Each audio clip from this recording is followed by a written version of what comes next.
आवेदन स्वीकार कीजिए। ब्रजेश मिश्रा का आप देखना शुरू कर चुके हैं द डिबेट। आज हम बात करेंगे महंगाई और उत्तर प्रदेश की विधानसभा में पेश हुए अनुपूरक बजट के बारे में। बहनों भाइयों, इस वक्त देश में महंगाई आसमान छू रही है। खाद्य पदार्थ हो या फिर तेल हो, हर चीज में आग लगी हुई है। सामान्य सब्जियां भी इस वक्त आपको दोगुने दाम पर मिल रही हैं। महंगाई बेकाबू है और कोरोना की मार झेल रहे, लॉकडाउन की मार झेल रहे आर्थिक मंदी से त्रस्त लोगों के लिए यह वक्त बड़ी परेशानियों और बड़ी मुसीबत वाला है। जिसके जेब में पैसे हैं उनके लिए भले ही महंगाई कोई बहुत बड़ा मुद्दा ना हो, लेकिन मैं ऐसे असंख्य और करोड़ों उत्तर प्रदेश के अपने भाई बहनों के बारे में जानता हूं जो इस वक्त महंगाई के चलते बहुत परेशान हैं, जिनके जीवन का अभिन्न हिस्सा, जिनके जीवन से तमाम वो चीजें गायब हो चुकी हैं जिनका इस्तेमाल वो पहले करते थे। आज स्थिति है कि 2 समय की रोटी मिल जाए, यही सबसे बड़ी सफलता का कारण, यह इस वक्त की सबसे बड़ी मेहनत है लोगों के लिए। वरना क्या कारण है कि सरसों का तेल 200 रुपए प्रति लीटर। सरसों का तेल बहनों भाइयों कौन इस्तेमाल करता है? आम गरीब आदमी करता है, निम्न मध्यम वर्ग करता है, मिडिल क्लास करता है, नौकरी पेशा वाला तबका करता है।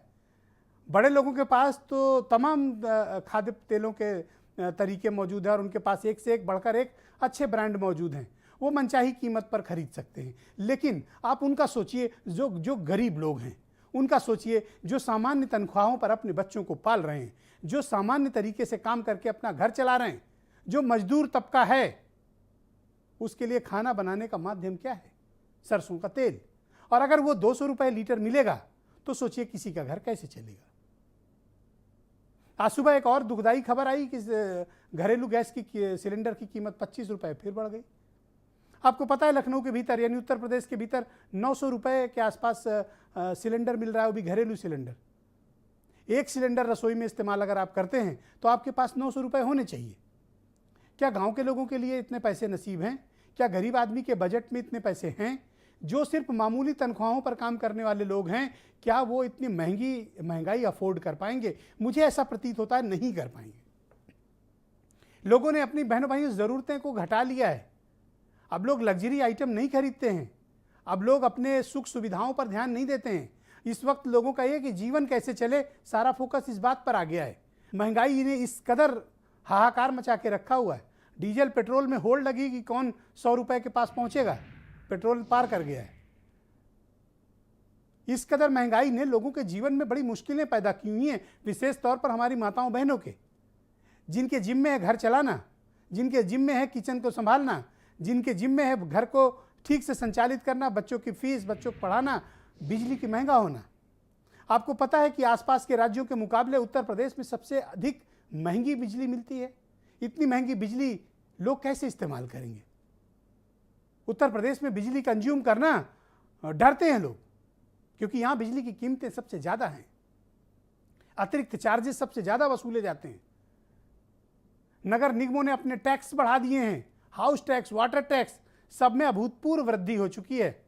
अगर आप झोला लेकर सब्जी खरीदने जाएं, आपके पास 1000 रुपए है तो आपका आधा झोला भी नहीं भरेगा और आपको वापस लौटना पड़ेगा। फल फ्रूट तो जो लोग बहुत बड़े लोग खाते हैं, अगर आप किसी के यहां जाएं और अगर आपको वो फ्रूट्स कुछ ऑफर करे खाने के लिए तो आप समझिए वो एक अमीर व्यक्ति होगा। अब लोगों की पहुंच से फ्रूट बाहर हो चुका है। फल फ्रूट ये दूर की बात हो गई है, अब तो सब्जी खरीद के घर परिवार चलाने का संकट है। विषय इस बात का है, मैं ये उम्मीद कर रहा था कि इस बार जब उत्तर प्रदेश की विधानसभा में मानसून सत्र चल रहा है तो महंगाई एक बड़ा मुद्दा होगा। हम निरर्थक मुद्दों पर चर्चा न करके जनता के उस मुद्दों की चर्चा करें जो हमारे 24 करोड़ भाई बहन प्रतिदिन भुगतते हैं। इनकी आमदनी नहीं बढ़ी है, लेकिन इनके खर्चे बढ़ गए और महंगाई ने इनकी कमर तोड़ दी है। बड़े लोगों को ना तब कमी थी, ना बड़े लोगों को आज भी कमी नहीं है, लेकिन गांव गरीब, मोहल्ला और पुरवा में रहने वाले, छोटे शहरों में रहने वाले हमारे गरीब भाई बहन बहुत परेशान हैं।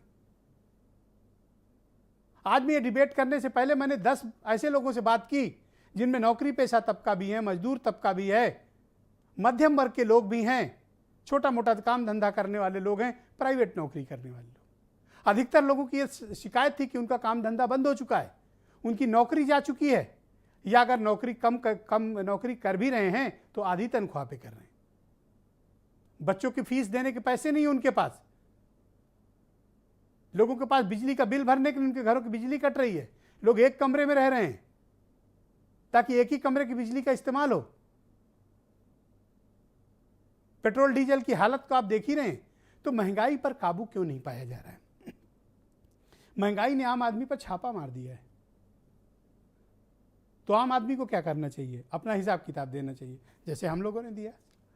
तो आम आदमी को भी अपना हिसाब किताब देना चाहिए, क्योंकि महंगाई ने जिस प्रकार से आप सब पर छापा डाला है, ये बहुत चिंता की बात है। हमें महंगाई पर नियंत्रण स्थापित करना होगा। हमें सरकारों को इसके लिए जवाबदेह बनाना होगा, क्योंकि अगर महंगाई इसी प्रकार बढ़ती रही और हमारे भाई बहनों की आमदनी नहीं बढ़ी तो आने वाले वक्त में परेशानियां और बढ़ेंगी। गन्ना किसानों का पैसा 17,000 करोड़ बकाया है, लेकिन यूपी में चीनी 37.5 रुपया प्रति किलो मिल रही है। चीनी की कीमत बढ़ रही है, आटे का भाव बढ़ गया है, दाल की कीमतें आसमान हैं, सरसों का तेल मैंने बताया 200 रुपये लीटर है, पेट्रोल डीजल की ये हालत है। सब्जियां आप खरीदने जाइए तो रोना है। फल फ्रूट तो अब कोई घर पे अगर बहुत प्रतिष्ठित मेहमान आता है तब आएगा, या तो अमीर लोग अब फल खाते हैं, गरीबों के बस का नहीं रह गया फल। तो ऐसे हालात में सरकारों की जिम्मेदारी क्या है? एक जनता के रूप में हमें क्या करना चाहिए? और हमने अपने जनप्रतिनिधियों से ये सवाल करना चाहिए, उनसे पूछना चाहिए कि आप ये बताइए कि इस महंगाई के लिए कौन लोग जिम्मेदार है और आप महंगाई पर नियंत्रण स्थापित क्यों नहीं कर पा रहे हैं?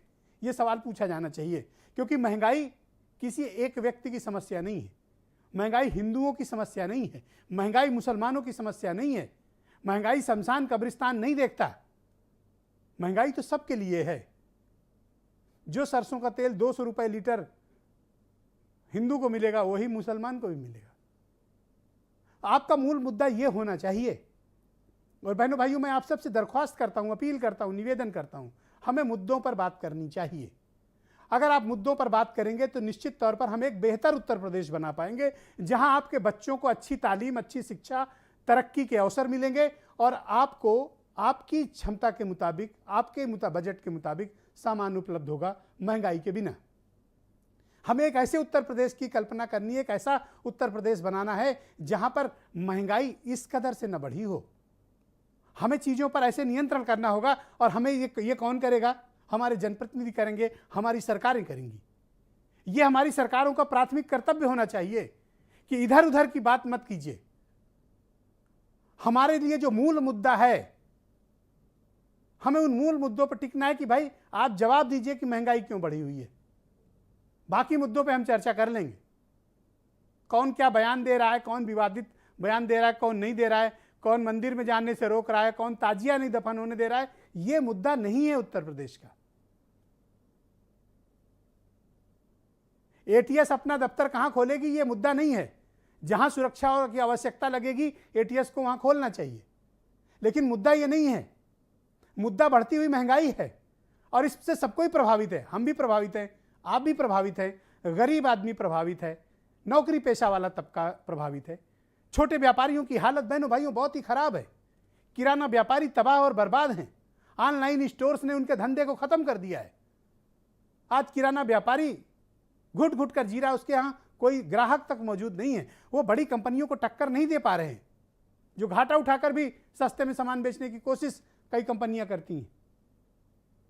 ये गरीब व्यापारी कहां जाएगा? जीएसटी की मार से इसकी कमर पहले टूट चुकी है, अब तो इसके पास जीएसटी रिटर्न भरने के पैसे नहीं बचे।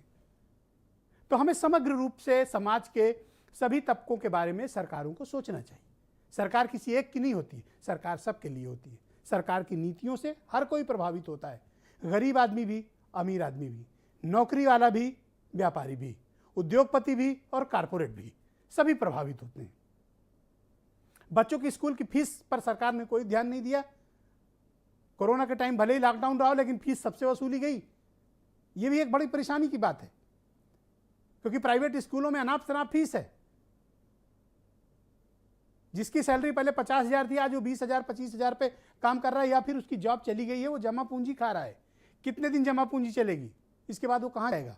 तो हमें इस चिंता पर खुलकर बात करनी होगी, हमें इस सीरियस इशू पर डिस्कशन करना होगा। और मैं अपेक्षा करता हूं उत्तर प्रदेश के अपने सभी विधायक बंधुओं से कि आप भी जनता के बीच जाएंगे। अब चुनाव होने वाले, जनता आपसे सवाल करेगी।